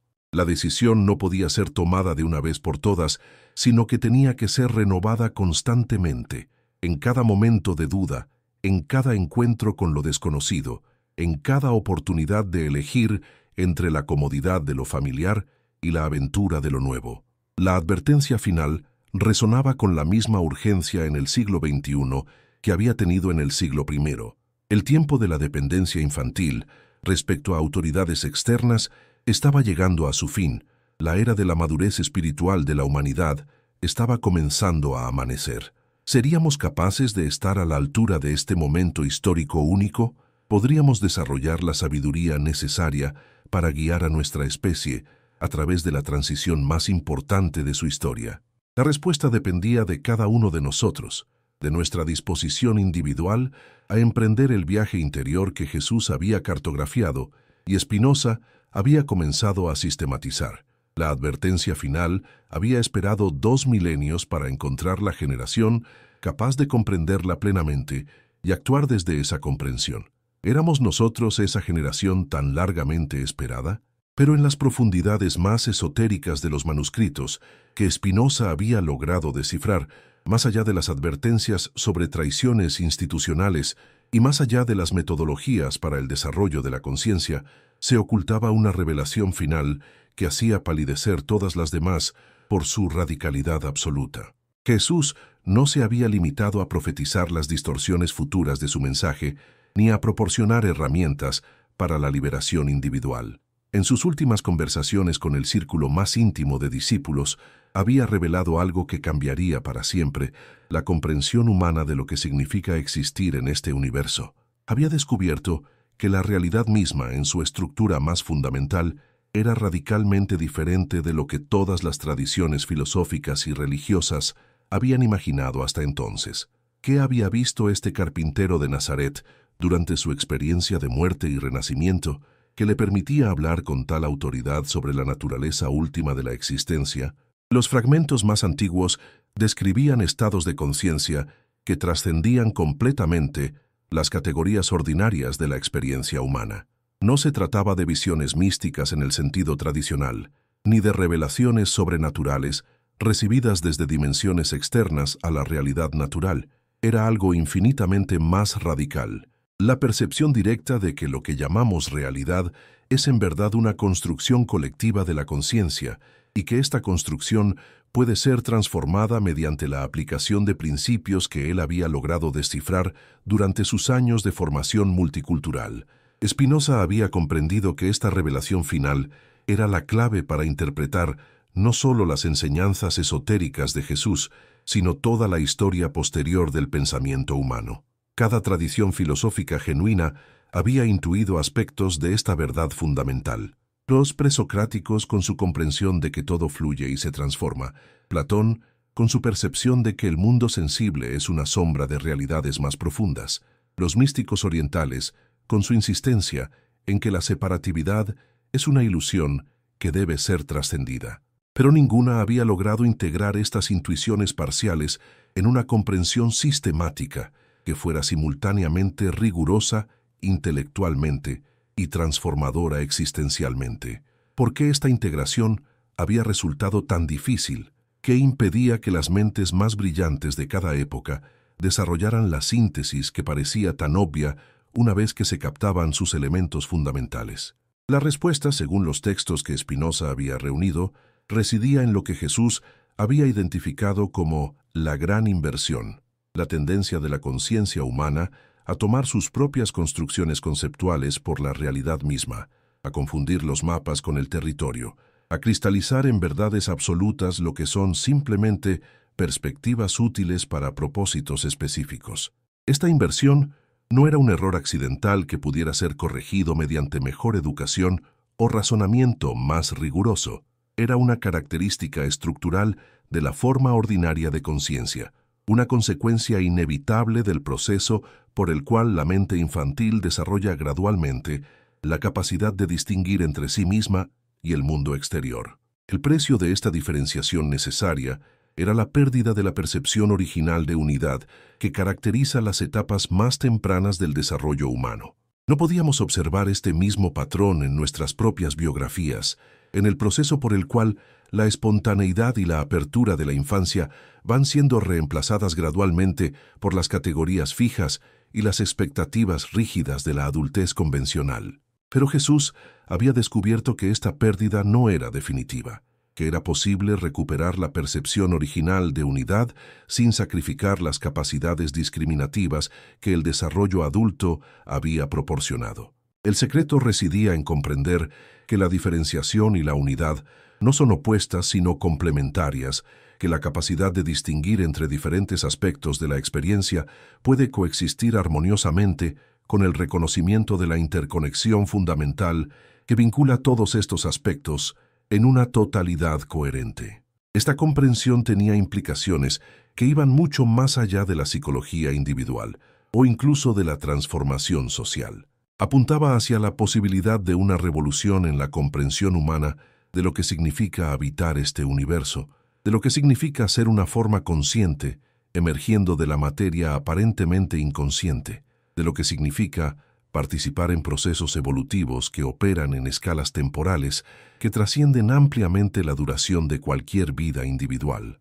Spinoza había comprendido que él estaba participando en esta revolución no solo como un intérprete de textos antiguos, sino como un explorador directo de las realidades que estos textos describían. Su método de aplicar la razón rigurosa a las cuestiones últimas de la existencia lo había llevado a redescubrir por sí mismo muchas de las verdades que Jesús había alcanzado a través de métodos aparentemente diferentes. La convergencia no era accidental. Ambos habían aplicado con honestidad implacable las capacidades más elevadas de la conciencia humana a los problemas más fundamentales de la experiencia, y habían llegado inevitablemente a las mismas conclusiones básicas. ¿Cuáles eran estas conclusiones que parecían tan revolucionarias para sus respectivas épocas y que seguían siendo difíciles de asimilar incluso siglos después? La primera y más fundamental era que lo que llamamos Dios no es una entidad separada que existe independientemente del universo natural, sino la actividad misma por la cual este universo se despliega continuamente en formas cada vez más complejas y conscientes. Esta actividad no opera desde fuera de la naturaleza, sino que constituye la esencia más íntima de todo lo que existe. ¿No era esta precisamente la comprensión que había llevado a Spinoza a formular su famosa ecuación, Deus sive natura, Dios o la naturaleza? La segunda conclusión era que la conciencia humana individual no es un accidente fortuito en un universo fundamentalmente mecánico, sino una expresión localizada de la inteligencia universal que opera en todos los niveles de la realidad. Esta comprensión implicaba que el desarrollo de nuestra capacidad de comprensión y compasión no es solo un logro personal, sino una contribución directa al proceso cósmico de autoconocimiento y autorrealización. Cada insight auténtico, cada acto de amor genuino, cada momento de comprensión lúcida añade algo irreemplazable a la totalidad de la cual emergemos y de la cual formamos parte. La tercera conclusión era que el sufrimiento humano no es una condición inevitable de la existencia, ni un castigo por pecados heredados, sino el resultado natural de malentendidos sobre nuestra verdadera naturaleza y nuestra relación real con la totalidad de lo que existe. Estos malentendidos pueden ser corregidos mediante la aplicación de métodos apropiados, y su corrección lleva automáticamente a formas de existencia caracterizadas por mayor libertad, mayor alegría y mayor capacidad de contribuir al bienestar de otros. ¿No resonaban estas conclusiones con las intuiciones más profundas que cada uno de nosotros había experimentado en momentos de particular claridad o apertura? ¿No habíamos tenido todos glimpses fugaces de una realidad más amplia y armoniosa que la que nuestras preocupaciones cotidianas nos permiten habitualmente percibir? ¿No habíamos sentido, aunque fuera momentáneamente, que nuestra existencia individual tenía un significado y un propósito que trascendían las metas superficiales que absorben la mayor parte de nuestra atención? Jesús había enseñado que estos momentos de claridad expandida no eran anomalías fortuitas, sino glimpses de nuestro estado natural, de la forma de conciencia que podríamos desarrollar establemente si aprendiéramos a liberarnos de los condicionamientos que oscurecen habitualmente nuestra percepción. Su advertencia final no era solo una denuncia de las futuras traiciones de su mensaje, sino una invitación a redescubrir por nosotros mismos las realidades que él había explorado y que estaban disponibles para cualquier conciencia dispuesta a emprender la investigación necesaria. Pero ¿cómo podía esta investigación ser llevada a cabo de manera sistemática y verificable? ¿Cómo podían las verdades más profundas sobre la naturaleza de la realidad ser exploradas con el mismo rigor que aplicamos a las ciencias naturales? Esta había sido la contribución específica de Spinoza. Había demostrado que la experiencia interior podía ser sometida al mismo tipo de análisis riguroso que los científicos de su época estaban aplicando al mundo externo, y que este análisis podía generar resultados que eran tanto verificables intersubjetivamente como transformadores existencialmente. Su ética no era solo un tratado filosófico, sino un manual de investigación para la exploración sistemática de la conciencia. Proporcionaba definiciones precisas de los diferentes estados mentales y emocionales, identificaba las leyes causales que gobiernan las transiciones entre estos estados y describía métodos específicos para generar las transformaciones deseadas. Todo esto era presentado en un formato geométrico que permitía verificar la coherencia lógica de cada paso en el argumento e identificar exactamente dónde podrían ocurrir errores o malentendidos. No necesitábamos nosotros, habitantes del siglo XXI, desarrollar enfoques comparablemente rigurosos para la investigación de las dimensiones interiores de la experiencia. No habíamos llegado a un punto en el desarrollo de nuestra civilización en el que la exploración sistemática de la conciencia se había vuelto tan importante para nuestra supervivencia como especie, como la exploración del mundo natural lo había sido para las generaciones anteriores. Los desafíos globales de nuestro tiempo, desde el cambio climático hasta las desigualdades económicas, desde los conflictos culturales hasta las crisis de salud mental, no podían ser resueltos únicamente mediante innovaciones tecnológicas o reformas institucionales. Requerían transformaciones fundamentales en la manera de pensar y percibir que había generado estos problemas en primer lugar. Estas transformaciones no podían ser impuestas desde fuera, sino que tenían que emerger del desarrollo interior de suficientes individuos como para alcanzar una masa crítica de cambio cultural. La advertencia final de Jesús adquiría así su relevancia más urgente para nuestro momento histórico. No se trataba simplemente de una curiosidad arqueológica o de una especulación teológica abstracta. Era una guía práctica para navegar el período de transición más crucial en la historia de nuestra especie, el período en el que la humanidad tendría que elegir entre la evolución hacia formas más maduras de conciencia o la autodestrucción a través de la persistencia en patrones de pensamiento y comportamiento que habían perdido su viabilidad adaptativa. ¿Cuáles eran los signos de que esta transición ya había comenzado? Spinoza había identificado criterios específicos para reconocer cuando una época histórica estaba llegando a su fin y una nueva era estaba comenzando a emerger. El primer criterio era la pérdida general de credibilidad de las autoridades tradicionales. Cuando las instituciones que habían proporcionado orientación y significado durante siglos perdían su capacidad de inspirar confianza y respeto, esto indicaba que las formas de conciencia que habían sustentado estas instituciones ya no eran adecuadas para las circunstancias cambiantes. ¿No era esto exactamente lo que estábamos observando en múltiples esferas de la vida contemporánea? ¿No habían perdido las instituciones religiosas tradicionales su capacidad de proporcionar respuestas convincentes a las preguntas existenciales que cada generación se plantea inevitablemente? ¿No enfrentaban los sistemas políticos convencionales una crisis de legitimidad que se manifestaba en el crecimiento de movimientos populistas y anti-establishment en todo el mundo? ¿No cuestionaban cada vez más personas la sabiduría de sistemas económicos que generaban prosperidad material sin precedentes mientras creaban simultáneamente niveles insostenibles de desigualdad y degradación ambiental? El segundo criterio era la proliferación de nuevas formas de espiritualidad y búsqueda de significado que trascendían las categorías tradicionales. Cuando grandes números de personas comenzaban a explorar enfoques sintéticos que integraban elementos de múltiples tradiciones, esto indicaba que la conciencia colectiva estaba expandiéndose más allá de las limitaciones que habían definido las épocas anteriores. No podíamos observar exactamente este fenómeno en el crecimiento explosivo del interés por la meditación, el yoga, las medicinas alternativas, la psicología transpersonal, la espiritualidad no denominacional y todas las formas de búsqueda personal que caracterizaban nuestra época. ¿No representaban estos desarrollos, a pesar de todas sus manifestaciones comercializadas y superficiales, signos auténticos de que la humanidad estaba comenzando a redescubrir capacidades de la conciencia que habían sido marginalizadas durante el período de dominación de los enfoques puramente materialistas? El tercer criterio era la emergencia de nuevas formas de organización social que operaban sobre principios más participativos y menos jerárquicos que las estructuras tradicionales.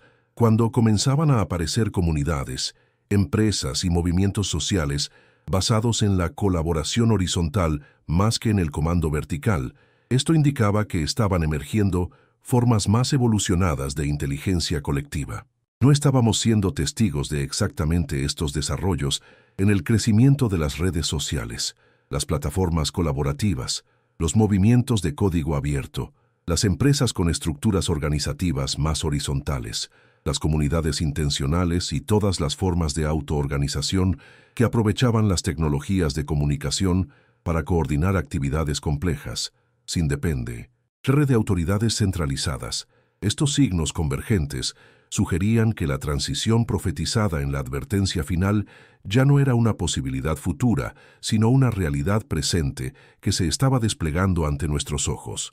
La cuestión ya no era si esta transición ocurriría, sino cuánto tiempo requeriría para completarse y cuánto sufrimiento innecesario sería generado por la resistencia a procesos que eran inevitables en cualquier caso. Pero, ¿qué podía hacer cada uno de nosotros para facilitar esta transición y minimizar sus costos humanos? La respuesta de Jesús, filtrada a través de la comprensión sistemática de Spinoza, era sorprendentemente simple y al mismo tiempo profundamente desafiante. Desarrollar nuestra propia capacidad de discernimiento hasta el punto en que pudiéramos distinguir consistentemente entre las influencias que promueven la evolución de la conciencia y aquellas que la obstaculizan, y luego alinear todas nuestras decisiones y acciones con las primeras. Esta no era una tarea que pudiera ser completada de una vez por todas, sino un proceso continuo de refinamiento de la sensibilidad y expansión de la comprensión. Requería desarrollar lo que Jesús había llamado ojos para ver y oídos para escuchar, la capacidad de percibir las dimensiones más sutiles de cualquier situación, las corrientes subterráneas que determinan el desarrollo de los eventos superficiales, los patrones emergentes que señalan hacia posibilidades aún no manifiestas. ¿Cómo podía esta capacidad ser desarrollada de manera práctica y verificable? Los métodos descritos en la advertencia final no eran técnicas esotéricas accesibles solo a iniciados especiales, sino aplicaciones sistemáticas de capacidades naturales de la conciencia humana que habían sido oscurecidas por condicionamientos culturales específicos. La vigilancia de la conciencia podía ser practicada en cualquier momento mediante la simple atención a los procesos mentales y emocionales que operan continuamente bajo el umbral de la awareness ordinaria.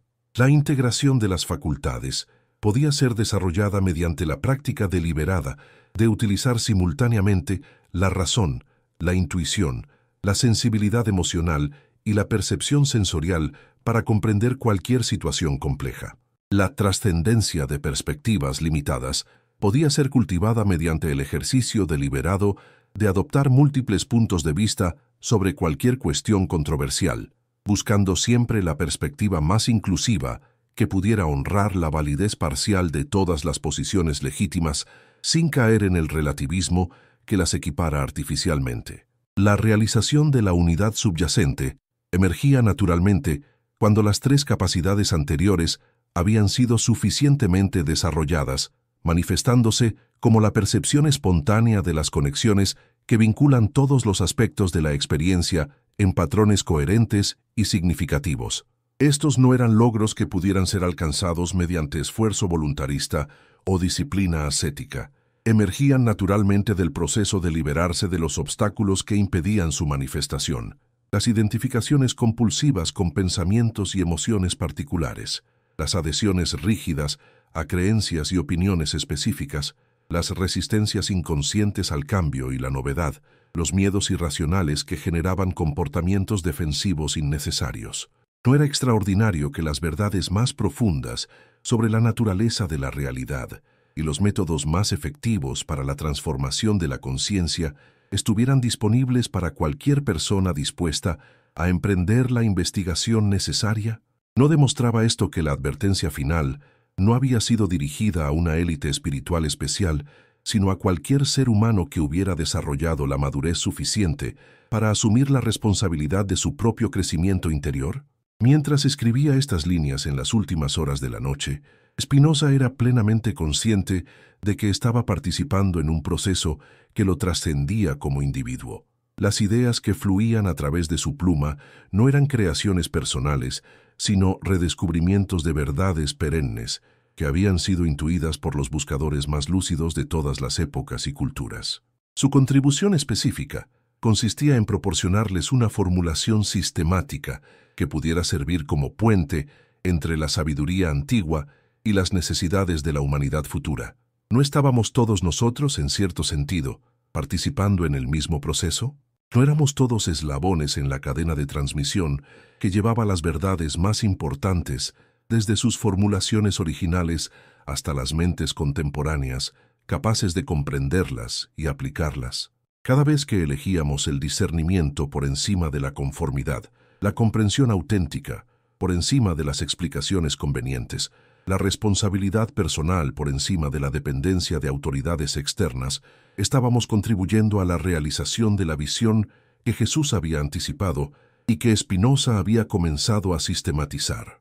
La advertencia final se revelaba así como algo mucho más que una profecía histórica o un manual de desarrollo personal.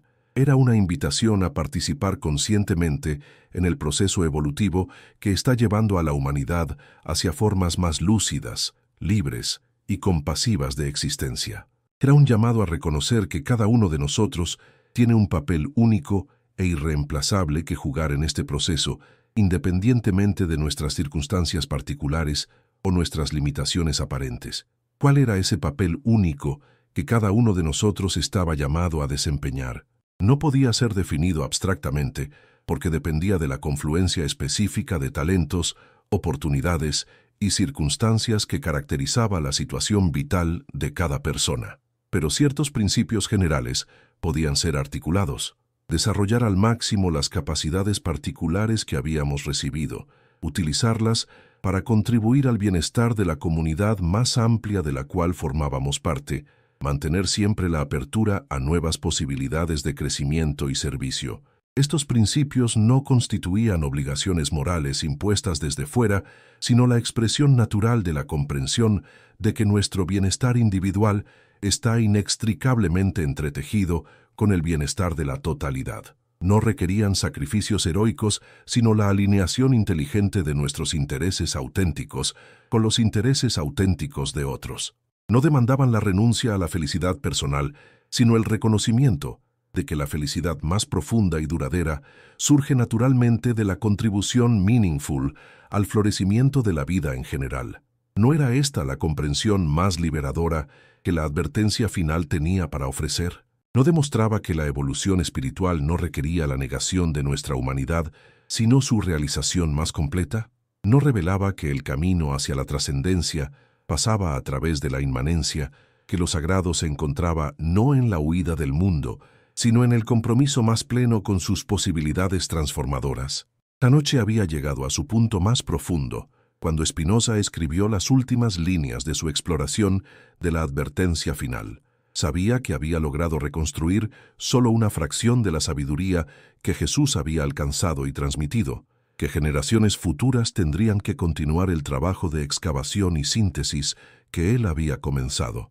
Pero también sabía que había proporcionado herramientas conceptuales que podrían ser utilizadas por cualquier buscador sincero para acceder directamente a las fuentes de comprensión que él había apenas comenzado a explorar. La verdad más importante que había redescubierto era que estas fuentes no estaban localizadas en textos antiguos o en enseñanzas esotéricas, sino en la estructura misma de la conciencia humana desarrollada. Jesús no había sido importante como fundador de una religión particular, sino como explorador pionero de capacidades universales de la awareness que estaban disponibles para cualquier persona dispuesta a emprender la investigación necesaria. Su advertencia final no había sido una denuncia pesimista de la naturaleza humana, sino una invitación optimista a realizar el potencial más elevado de nuestra especie. ¿No era esta la invitación que continuaba resonando a través de los siglos, llamándonos a cada uno de nosotros a convertirnos en exploradores de nuestras propias profundidades más inexploradas? ¿No era esta la promesa más esperanzadora que cualquier generación había recibido? que las respuestas a nuestras preguntas más importantes no tenían que ser buscadas en autoridades externas, sino que podían ser descubiertas a través del desarrollo de capacidades que ya poseíamos en forma latente. Mientras las primeras luces del amanecer comenzaban a filtrarse por las ventanas de su estudio, Spinoza comprendió que había llegado al final de una investigación y al comienzo de una nueva fase de exploración. La advertencia final había sido descifrada y transmitida, pero su significado pleno solo podría ser realizado a través de la experiencia vivida de todos aquellos que eligieran tomarla en serio. Las palabras eran solo el comienzo. La verdadera aventura consistía en la transformación de la conciencia que estas palabras podían catalizar cuando eran recibidas por mentes preparadas para actuar desde la comprensión que generaban. Éramos nosotros esas mentes preparadas que la advertencia final había estado esperando durante 2 milenios. Teníamos el coraje necesario para asumir la responsabilidad que Jesús había anticipado y que Spinoza había comenzado a articular. ¿Podríamos ser la generación que finalmente implementaría las visiones que los visionarios del pasado habían podido apenas vislumbrar? La respuesta no podía ser dada teóricamente, sino únicamente a través de la práctica. No podía ser formulada colectivamente, sino solo a través de las decisiones individuales de personas como nosotros, personas ordinarias enfrentadas con la oportunidad extraordinaria de participar conscientemente en la evolución de la conciencia humana. La advertencia final había cumplido su propósito. Había sobrevivido a todos los intentos de supresión. Había encontrado las mentes capaces de comprenderla. Había sido transmitida a la generación que tenía los recursos necesarios para implementarla. El resto dependía de nosotros, de nuestra disposición a tomar en serio las implicaciones más radicales de lo que habíamos descubierto, de nuestro coraje para vivir desde la comprensión que había sido puesta a nuestra disposición. Y desde cualquier ciudad del mundo donde estés leyendo estas palabras, desde cualquier momento de este día que está comenzando o terminando en tu zona horaria específica, desde cualquier circunstancia particular que caracterice tu situación vital en este momento, te invito a que reconozcas que tú también eres parte de esta historia milenaria, heredero directo de la visión que Jesús articuló y que Spinoza preservó para nosotros. No hace falta que cambies tu vida dramáticamente o que adoptes nuevas creencias. Solo hace falta que desarrolles la capacidad de discernimiento que ya posees, que utilices con más consistencia la inteligencia que ya tienes, que vivas con más plenitud la compasión que ya sientes. Si estas reflexiones han resonado contigo, compártelas con esa persona especial en tu vida, que también se hace las preguntas profundas. Hazlo con el deseo genuino de que las bendiciones que nacen del conocimiento auténtico lleguen a su familia y se extiendan a todos aquellos que forman parte de su círculo de influencia. Porque la verdad, cuando es real, no se guarda para uno mismo. Se comparte como se comparte la luz, multiplicándose infinitamente sin disminuir jamás. La advertencia final de Jesús que la Iglesia borró había sido finalmente expuesta. Spinoza había cumplido su misión histórica. El resto de la historia dependía de nosotros, de nuestra disposición a convertirnos en los protagonistas de la transformación que habíamos estado esperando que otros realizaran por nosotros. Estábamos preparados para asumir ese papel. Teníamos la madurez necesaria para reconocer que el tiempo de la espera había terminado y que había llegado el momento de la acción consciente. La respuesta resonaba en el silencio que siguió a estas preguntas, en la quietud que emerge cuando la mente se libera temporalmente de sus preocupaciones habituales y se abre a posibilidades que trascienden todo lo que había imaginado anteriormente. En esa quietud, cada uno de nosotros podía escuchar el eco de la advertencia final, llamándonos a despertar de nuestros sueños de limitación y a realizar las capacidades que habían estado esperando pacientemente a ser actualizadas. La verdad no puede ser enterrada para siempre. Jesús lo había sabido, Spinoza lo había demostrado. Nosotros teníamos la oportunidad de vivirlo. El futuro de la humanidad dependía de lo que cada uno de nosotros eligiera hacer con esa oportunidad en los días, meses y años que tenía por delante. La advertencia final había sido expuesta. Ahora dependía de nosotros decidir si éramos dignos de la confianza que los visionarios del pasado habían depositado en las generaciones futuras. ¿cuál sería nuestra respuesta?